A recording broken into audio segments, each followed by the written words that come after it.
ಜೊತೆ ಮಾತಾಡ್ತಾ hi sir, ಮೊದಲಾಗಿ ಹೇಗಿದ್ದೀರಾ ಅನ್ನೋಂಥದ್ದು. ಸೂಪರ್ ಆಗಿದೆ. ನೀವು? ನಾನು ಸೂಪರ್ ಆಗಿದ್ದೀನಿ ಸರ್. ಎಲ್ಲರಿಗೂ ಒಂದು ಡೌಟು, ಹೆಂಗೆ ಮಾಸ್ ಆಗಿ ಎಂಟ್ರಿ ಕೊಡ್ತಾ ಇದ್ದಾರೆ. ನಾವು ಚಾಕ್ಲೇಟ್ ಬಾಯ್ ಅಂತ ಇದ್ದರು, ಮಾಸ್ ಆಗಿ ಎಂಟ್ರಿ ಕೊಡ್ತಾ ಇದ್ದಾರೆ ಅಂತ ಒಂದು ಟ್ವಿಸ್ಟ್ ಇದೆ. ಏನು ಹೇಳ್ತೀರಾ ಇನ್ನು? ಅದು ಡೌಟ್ ಇದ್ದವರಿಗೆ ಆ ಡೌಟ್ ಕ್ಲಿಯರ್ ಮಾಡ್ತೀವಿ ಸಿನಿಮಾ ರಿಲೀಸ್ ಆದಮೇಲೆ.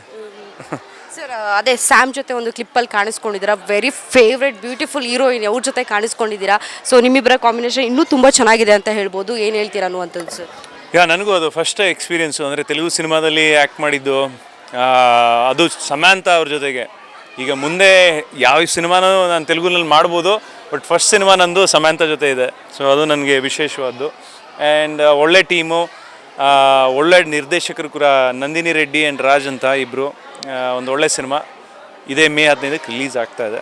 ಸರ್ ಇದು ಮುಂಗಾರು ಮಳೆ ನಾ ಮರ್ಸೋ ಅಂಥದ್ದು ವಸಂತ ವಸಂತ ಸಾಂಗ್ ಟ್ರೆಂಡ್ ಆಗಿಬಿಟ್ಟಿದೆ. ಸೊ ಟ್ರೆಂಡ್ ಆದಾಗ ನಿಮ್ಗೆ ಯಾವ ಥರ ಫೀಲ್ ಆಯಿತು ಅನ್ನುವಂಥದ್ದು ಸರ್? ನನಗೆ ಶಾಕ್ ಆಯಿತು. ಅಂದರೆ ಆ ಟೈಮಲ್ಲಿ ಅದು ಅಷ್ಟೇನು ಕ್ಲಿಕ್ ಆಗಿರಲಿಲ್ಲ.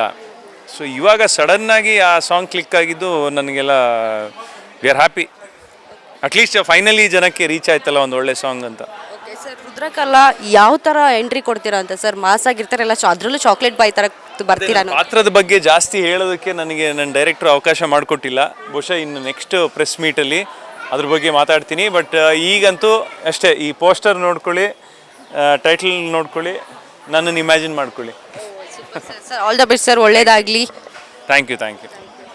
ಎಸ್, ಇಷ್ಟ ಆಗಿತ್ತು ದಿಗಂತ್ ಅವ್ರ ಜೊತೆ ಮಾತುಕತೆ. ಹೆಚ್ಚಿನ ಅಪ್ಡೇಟ್ಸ್ಗಾಗಿ ನೋಡ್ತಾ ಇರಿ ಸಂಪೂರ್ಣ ನ್ಯೂಸ್. ಕ್ಯಾಮ್ರಾಮನ್ ಶಿವರ್ ಜೊತೆ ಪೂಜಾಗರ. ಸಂಪೂರ್ಣ ನ್ಯೂಸ್, ಇದು ನೊಂದವರ ಧ್ವನಿ.